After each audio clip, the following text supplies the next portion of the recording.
Minute papillon. Est-ce que tu savais que 80% des personnes qui regardent mes vidéos ne sont pas abonnées à la chaîne? Pourtant, c'est quelque chose de fondamental sur YouTube. Car en faisant cet acte, tu me rends heureux et en plus de ça, tu m'aides dans mon référencement. Donc, abonne-toi, partage la vidéo et lâche un like. Allez, c'est parti. Bonjour à toi, Loïs. T'es le CM de Scottish Football. Comme le nom l'indique, tu parles du foot écossais. Bon, t'es pas le seul gérant du compte, comme tu viens juste de me le dire. Comment t'es réussi à devenir fan de foot écossais? Eh ben, en fait, je suis fan d'un club en Écosse qui s'appelle Heart of Midlothian, qui est un des deux gros clubs de la capitale Édimbourg. Ok. Et donc, à la base, j'étais fan exclusivement de ce club en Écosse. Et en fait, ça m'a amené à travailler sur des sites pour parler justement du football en Écosse, parce que personne n'en parle en fait. Et plutôt que de suivre du coup que Hearts, je me suis mis à suivre un petit peu plus largement le foot en Écosse et je me suis rendu compte que c'était quelque chose qui se rapprochait beaucoup plus de l'image du football que j'avais que ce qu'on peut voir dans les 5 grands championnats par exemple. Et j'ai continué à creuser avec les histoires qu'il y avait autour, les clubs, les joueurs qui sont emblématiques, etc. Et je me suis pris voilà, de passion pour ce football en Écosse qui, pour moi, mérite bien plus de respect et de considération qu'il y en a actuellement. Alors, du coup, t'as travaillé pour quel site? J'ai travaillé alors au tout départ, c'est un site qui s'appelait Coup du Chapeau, qui était un petit site, mais qui m'a permis de taper dans l'œil, si je peux me permettre d'utiliser ça, de Romain Molina, Ah oui. qui avait lancé à l'époque Hat-Trick, qui était un site spécialisé sur le football britannique au sens large, donc Angleterre, Écosse, et puis Irlande du Nord, Irlande, Pays de Galles, quand on pouvait en faire. Donc il m'avait proposé de gérer la partie Écosse, ce que j'ai fait le temps de la durée de vie du site. Donc ça m'a permis de rencontrer Elise, avec qui je gère le compte Twitter Scottish FR. Donc c'est de là qu'on se connaît. Et donc il y a eu ça, et puis après on a basculé sur Tout le monde s'en fout, qui malheureusement nous a quittés il y a quelques mois de cela, parce que c'est toujours compliqué de trouver des rédacteurs, Acteur. etc. Et puis là maintenant, on a le compte donc Scottish FR, et puis on sait qu'on a une porte d'entrée du côté de God Save the Foot qui a pris entre guillemets la place d'Hat-Trick sur le côté foot britannique, même si au départ ils étaient foot anglais, Anglais. foot vraiment anglais. Là ils commencent enfin ils ont jamais fermé la porte à des articles sur voilà ce qui se passe dans les autres pays du Royaume-Uni et en Irlande. Donc là, on a sorti une interview il n'y a pas très longtemps sur leur site d'un joueur français qui évolue à Wraith Rovers en D2 qui s'appelle Fernandi Mendy, enfin, D'accord. franco-bissau-guinéen pour être précis. Donc voilà. Et du coup, tu parlais de Romain Molina, donc tu as encore des contacts aujourd'hui avec lui. On sait que il écrit d'ailleurs des livres. Il a sorti The Beautiful Game il y a quelques semaines. Voilà. Bah écoute, oui, oui, on discute encore de temps en temps sur un réseau social précis, sur un système de messagerie précis. Et bon, ça sur WhatsApp, hein. Je fais genre c'est un Ouais. truc, mais genre, non, sur WhatsApp, on discute, oui, oui. Après, bon, je sais qu'il est très, Très très occupé. occupé, etc. Mais puis on a chacun suivi un peu nos parcours différents. Enfin, avant on discutait énormément, maintenant on discute un petit peu moins, mais j'essaie toujours de lui envoyer des messages, de lui parler de ses vidéos, de prendre des nouvelles, et puis voilà. Bon, maintenant on va un petit peu plus se consacrer sur la Scottish Premiership, donc avec plusieurs gros clubs, mais bon, les deux clubs les plus connus, c'est les clubs de Glasgow, donc Celtic et Rangers. On est sur une domination du Celtic déjà depuis de nombreuses années. Aujourd'hui, le fait que les Rangers sont premiers actuellement du classement, comment toi tu le vois? le... Et en fait, ce qui s'est passé, c'est que les Rangers sont dans une progression depuis 3 ans, depuis l'arrivée de Gerrard. Chaque année, en fait, Gerrard a récupéré un effectif qui n'était pas le sien. Il a pris le temps voilà, de dégager certains joueurs, d'en prendre d'autres, de construire quelque chose sur son modèle de jeu. Et chaque saison qu'il a faite, il a gommé des petites imperfections qu'il avait dans son jeu, des problèmes. Et cette saison, on sent qu'il y a un effectif à maturité qui est pleinement derrière son coach et qui comprend parfaitement ce que veut faire Gerrard. Et du coup, c'est quelque chose de positif. Là où le Celtic est dans un cycle un peu particulier, puisqu'en fait, il y a eu le passage de Brendan Rodgers, qui est maintenant Mhm. l'entraîneur de Leicester. Mhm. Et il avait fait des choses très très bonnes. Il avait fait un excellent recrutement avec des joueurs qui étaient prêts déjà et qui étaient largement au niveau et qui ont fait des très très grosses performances. Je pense à Scott Sinclair par exemple, qui avait fait une première saison éblouissante du côté du Celtic, et d'autres joueurs bien sûr. Et du coup, quand il est parti, ça s'est mal passé parce que les supporters se sont sentis un peu trahis de voir Rodgers se barrer à la Mhm. première offre venue pour l'Angleterre. C'est vrai que ça s'est pas très bien passé de ce côté-là.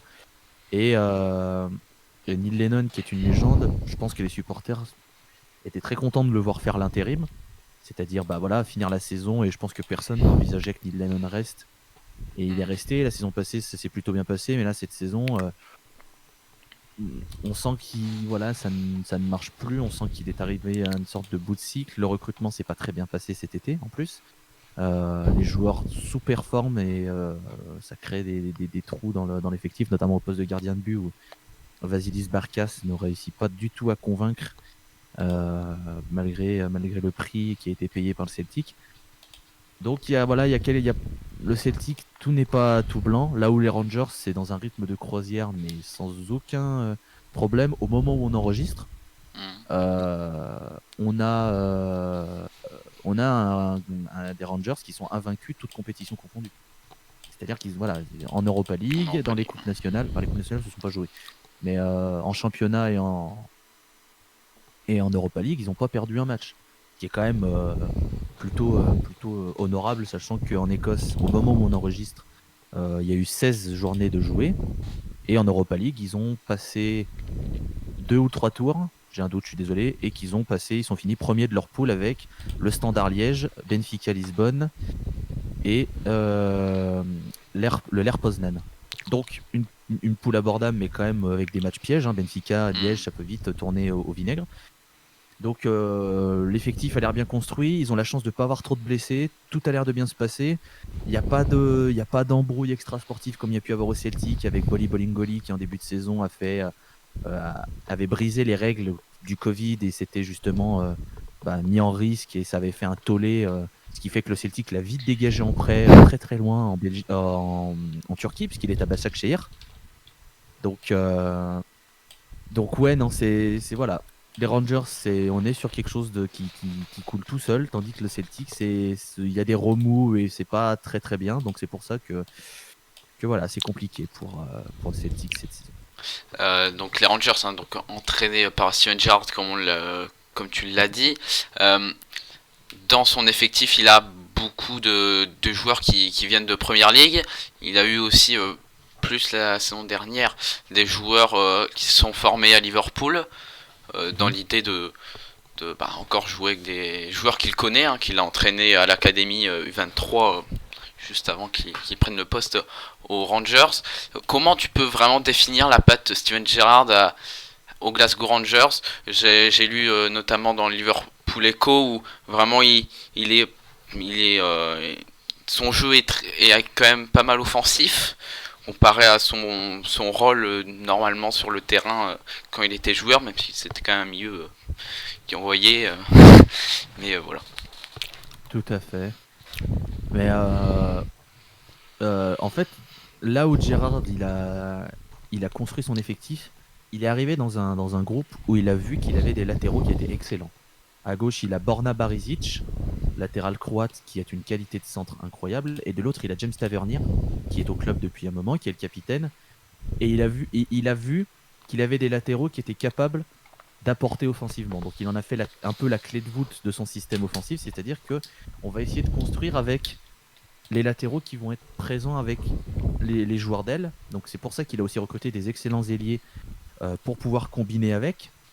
Et en fait, là où c'est intéressant, c'est que les Rangers, j'ai envie de dire, ils cassent cette espèce de moule préconçu qui dit que l'Écosse, c'est kick and rush, moule qui Mm. persiste et cliché qui persiste malheureusement. Là, les Rangers, ça construit de derrière, ça prend son temps, ça dédouble beaucoup, ça cherche énormément de mouvements. Il y a énormément aussi de profondeur d'effectifs, ce qui fait il peut moduler son jeu. S'il doit faire un jeu un peu plus direct, peut-être qu'il jouera plus sur les qualités physiques de Morelos pour faire un point d'appui et avoir un Ryan Kent, par exemple, qui tourne autour de lui. S'il voit que c'est un petit peu plus malléable, il va mettre Kemar Roof ou Jermaine Defoe peut-être pour jouer un peu plus sur des combinaisons, etc. Il a de quoi faire. Et il arrive très souvent à prendre l'ascendant sur ses adversaires. Et puis, ben voilà, il a un effectif au diapason, tout le monde comprend ce qu'il veut faire. Il a un milieu de terrain qui est excellent. Glenn Kamara, si les Rangers arrivent à le prolonger, puisqu'au moment où on enregistre, Glenn Kamara n'a toujours pas prolongé avec les Rangers et il est convoité par beaucoup de clubs. C'est un super milieu de terrain qui ménage pas ses efforts, qui récupère énormément de ballons et qui est une excellente rampe de lancement pour derrière lancer Scott Arfield, par exemple, qui est juste devant lui, ou d'autres joueurs en fonction du 11 de départ. Voilà, c'est équilibré, mais tout le monde arrive à apporter sa pièce en attaque. Tout le monde arrive à bien se projeter, à créer des espaces, à proposer quelque chose, des appels, des contre-appels, des redoublements. Ça passe sur les ailes, ça centre très bien, ou ça passe dans l'axe parce que ça joue rapidement en 1-2, etc. Et c'est assez plaisant à voir. Et il a vraiment installé sa patte. Et pour le moment, ça marche. Est-ce que les Rangers vont tenir jusqu'à la fin de la saison? C'est ce qui leur a coûté le titre la saison passée, malgré le fait que la saison se soit arrêtée. En fait, ils se sont écroulés du côté de janvier-février, là où ils perdent énormément de points, ce qui fait que le Celtic avait pris une avance qui fait qu'ils ont eu le titre. Est-ce qu'ils vont réussir cette année à conserver ça et être sérieux dans les matchs qui vont compter? On le verra, mais sur ce qu'on voit sur cette première partie de saison, on sent une équipe des Rangers d'une maturité folle, d'un calme olympien, d'une sérénité de champion, j'ai envie de dire, et je pense qu'ils sont très bien partis pour aller récupérer le titre. Euh, du coup, les Rangers sont très forts, les Celtics sont très forts, mais quelles sont les autres équipes vraiment à suivre dans le championnat écossais? Oh, toutes? Non. Non, allez, soyons sérieux de minutes. Pour moi, il y a quelques équipes qui méritent parce qu'ils ont des joueurs très intéressants.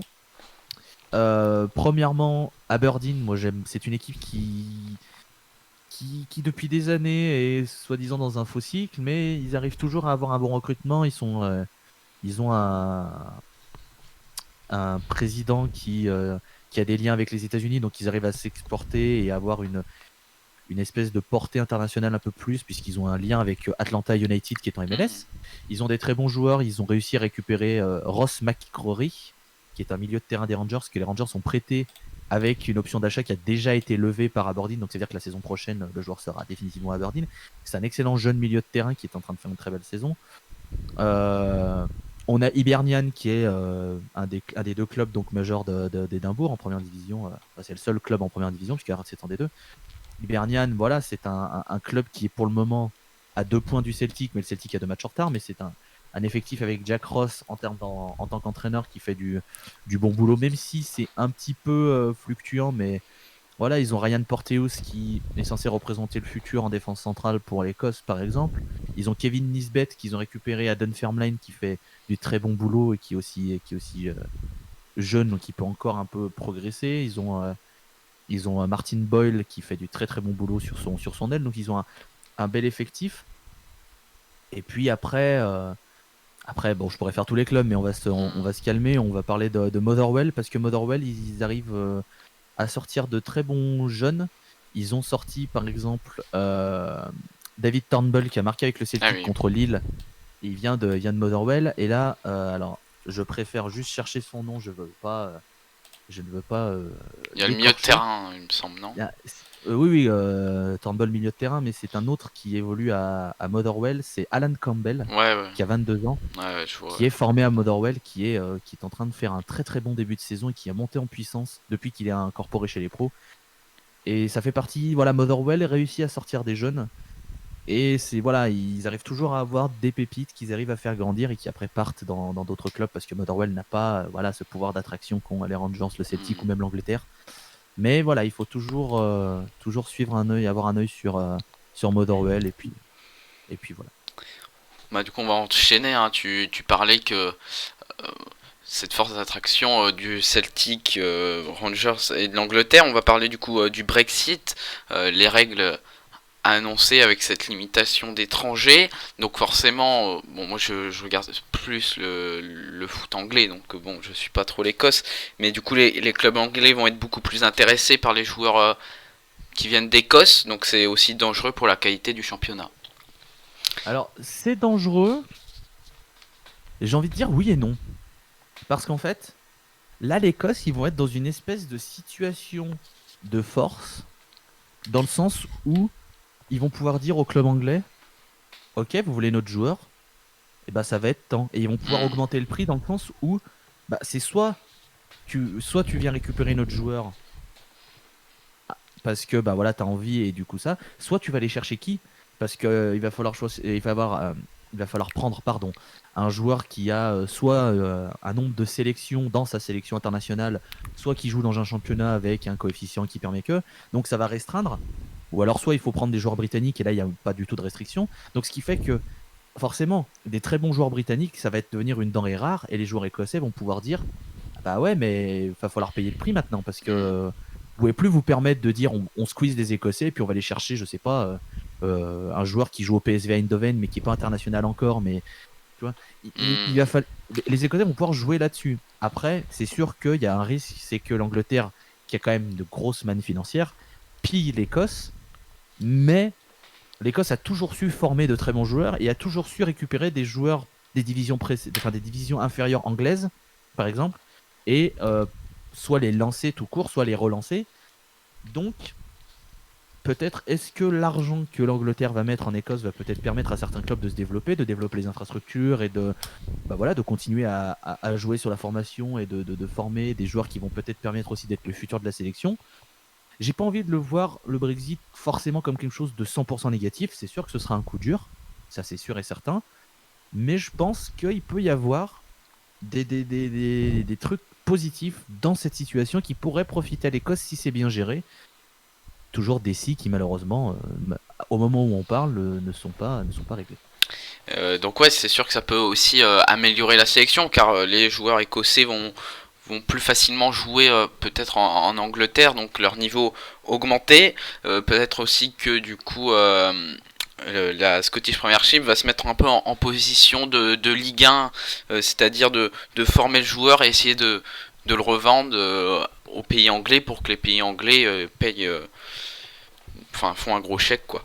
Euh, du coup, ça va être assez intéressant à voir. Donc ça peut développer les sélections. Et ça, je pense, c'est aussi bien pour l'Écosse, hein, où ça a déjà été compliqué dans le passé. Là, ils commencent à avoir des bons joueurs avec Robertson, tout ça.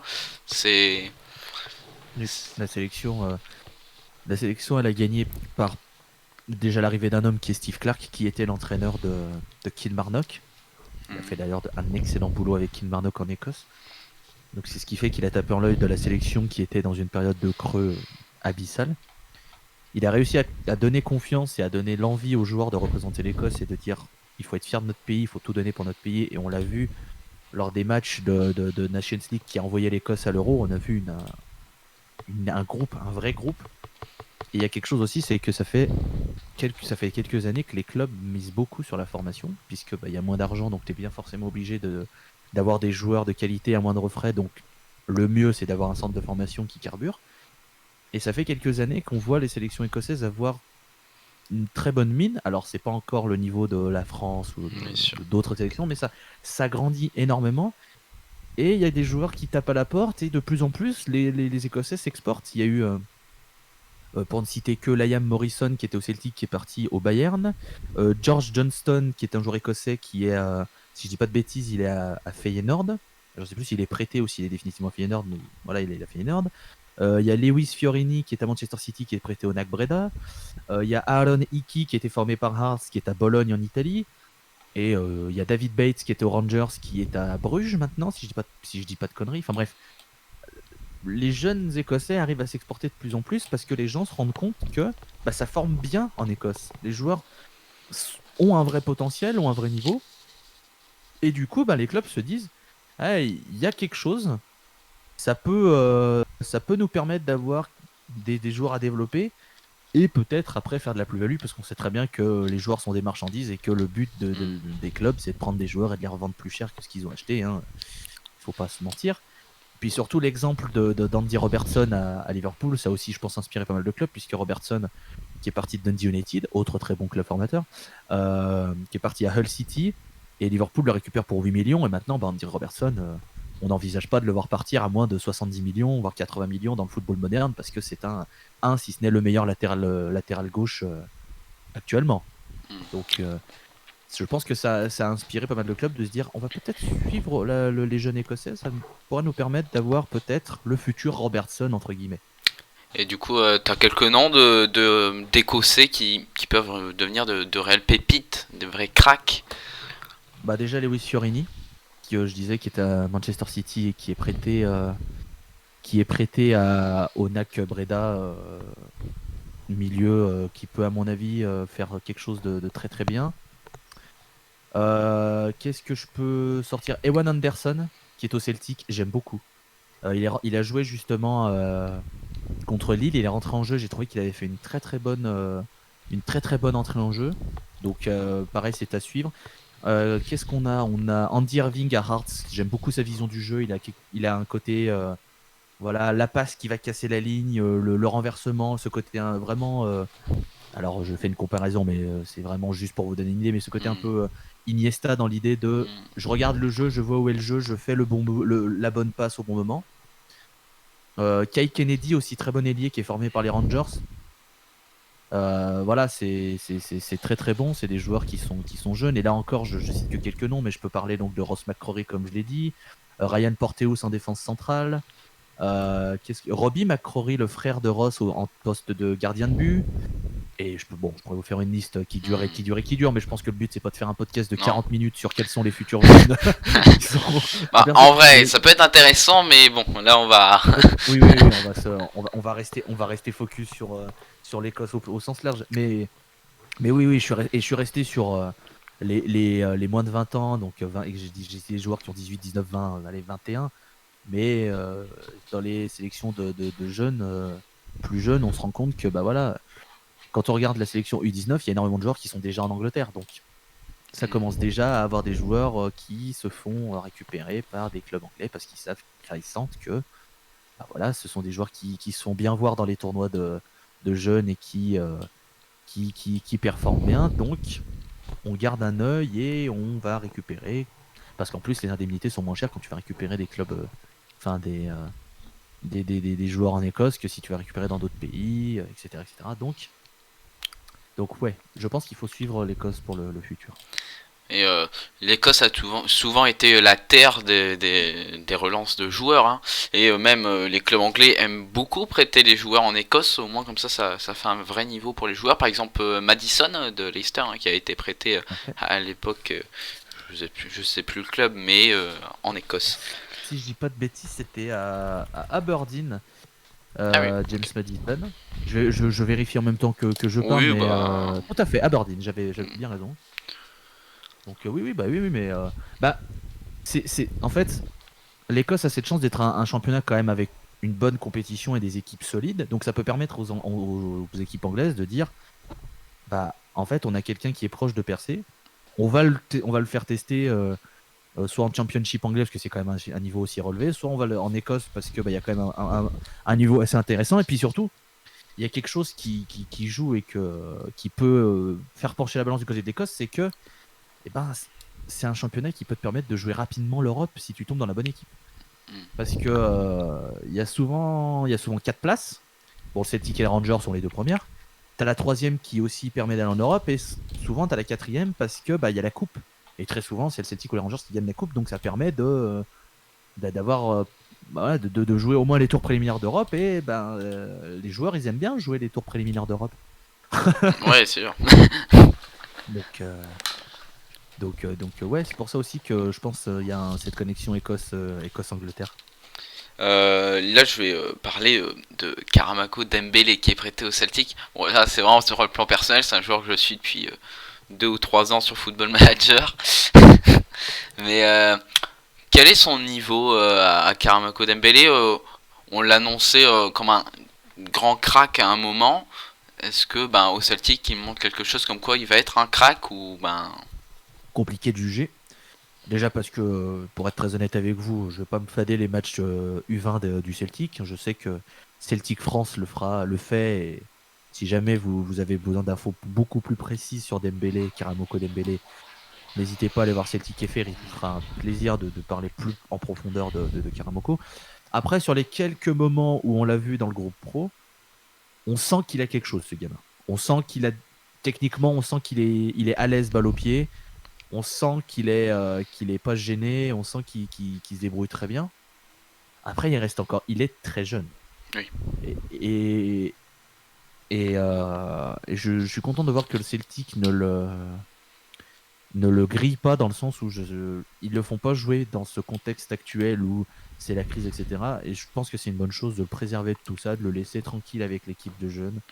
Prends ton temps, joue tranquille, hein, parce que on sait très bien que ça peut être un mauvais environnement, ça peut bousiller pas bousiller une carrière, mais ça peut freiner une évolution. Et un environnement parfait, ça peut permettre justement de se sentir au maximum et de montrer tout son potentiel. Donc, Karamoko Dembélé, sur le peu qu'on a vu en pro, il y a un truc, on sent sa vitesse et sa technique, il peut faire quelque chose. Après, ils prennent le temps de le développer, ce qui n'est pas un mal. Et surtout, là, ce qu'il va falloir suivre, c'est est-ce que Dembélé va choisir l'Écosse ou l'Angleterre, puisqu'il est éligible pour les deux sélections. Mhm. Ça va être le gros débat et ça anime déjà un petit peu. Donc on verra bien, mais il y a quelque chose chez ce gamin. Il y a quelque chose, il y a vraiment quelque chose. Affaire à suivre du coup. Exactement. Euh, bon là je vais pas, ça parle pas vraiment des causes. Bon on a appris par rapport à Media Pro, mais en fait je voulais faire le lien, c'est parce que il y a quelques années il y a le média irlandais qui avait fait un petit peu ça aussi pour l'Écosse, bon, en plus petit, et ça a évalué la perte des Rangers qui étaient redescendus très loin. La vision, hein, bon pas très détaillé parce que bon ça vous concerne pas vraiment. Bah, c'est marrant que t'en parles, puisque quand il y a eu l'annonce, donc hier, le 10 décembre, on est le 11 aujourd'hui, hein, quand Ouais. on enregistre. Donc le 10 décembre, quand c'était annoncé que Mediapro c'était fini, etc., j'ai eu la pensée directement sur Setenta, qui était donc le diffuseur irlandais dont tu parlais, Hmm. qui avait les droits télé en Écosse, qui avait fait un deal record et qui n'avait voilà, faillite. Et les droits avaient été récupérés par Sky Sports pour une bouchée de pain, une couverture immonde. Et ça avait fait très mal. Et je suis assez d'accord. Je suis assez d'accord pour dire que c'est un peu similaire parce que ça peut faire énormément de mal à beaucoup de clubs. Et j'espère que les clubs vont pas subir ce qu'ont subi les Rangers. Bon, après, les Rangers, il n'y a pas que le fait qu'il y ait droit télé, hein, c'était aussi Bon, vérolé de l'intérieur, il y avait des ouais. fraudes et machin. Ça n'a pas aidé, on est bien d'accord. Mais oui, oui, c'est sûr que c'est un peu. Ça me rappelle ce qui s'est passé avec l'Écosse. J'espère sincèrement que pour les clubs, il n'y aura pas le même destin que les Rangers, mais j'en ai peur qu'il y en a certains qui peut-être vont suivre cette voie. Hmm. On va passer maintenant aux traditionnelles prédictions. Euh, donc les premières places et du coup les dernières places, la relégation, je sais plus en Écosse, il y a combien de relégués en Écosse? Alors, il y en a un de sûr, mais possiblement deux, puisqu'il y a un système de play-off Ah oui, oui, c'est avec vrai. la ligne inférieure. Ok. Bon bah, quelles sont tes prédictions pour cette saison 2020-2021? Bon, alors pour le titre, les Rangers, Les Rangers. je pense qu'ils vont tenir et je les vois vraiment. Je les vois au-dessus en fait, vraiment. Je les trouve vraiment séduisants. Voilà, ils ont fait 16 matchs, ils ont fait 14 victoires de nul pour le moment, quand on enregistre. Hmm. Et le week-end où on enregistre, alors attendez que je vérifie contre qui ils jouent parce qu'ils jouent le dimanche. Ils vont à Dundee United. Match piège, mais voilà, je les vois bien performer. Et je pense qu'ils vont continuer. Voilà, l'effectif est bien. Steven Gerrard, ça se passe bien. Donc, euh, donc il n'y a pas de raison que pour moi les Rangers perdent la première place. Et pour la relégation, ça va être horrible cette saison. Et en fait, c'est terrible parce que j'ai envie de dire Hamilton qui descend enfin, parce que ça fait 2 saisons qu'ils doivent descendre et qu'ils descendent jamais. Mais comme je dis, ça fait 2 saisons qu'ils doivent descendre et ils descendent jamais. Ils arrivent toujours à trouver les victoires là où il faut et ils se sauvent mais au dernier moment. Donc je vais dire, il y a 3 clubs pour moi qui vont, qui vont jouer ça. Il y a Hamilton, Ross-County et Sainte-Myrène que je veux vraiment en dessous du reste. Mais il faut que je choisisse et je vais dire Ross-County. Allez, je vais me mouiller, je vais dire Ross-County qui descend, un petit club qui se situe dans le nord du pays, dans les Highlands. D'accord. Et je les vois descendre, mais voilà, entre Hamilton, Ross-County et Sainte-Myrène, les 3 pour moi vont se jouer jusqu'à la dernière journée. La place qui permet de garder sur son spot en première chip, et le reste va jouer soit le playoff, enfin le playdown, soit la relégation directe qui est la dernière place. Un grand merci à toi d'avoir accepté l'invitation d'interview. Mais avec plaisir, c'est toujours un plaisir, écoute. Bon, je m'y connais pas beaucoup en Écosse, donc j'ai pas vraiment pu beaucoup rebondir sur ce que tu disais. Donc n'hésitez pas en tout cas à aller follow son compte, il est dans la description. N'hésitez pas à liker la vidéo, à vous abonner. Et à la prochaine fois pour une nouvelle vidéo. Allez, goodbye.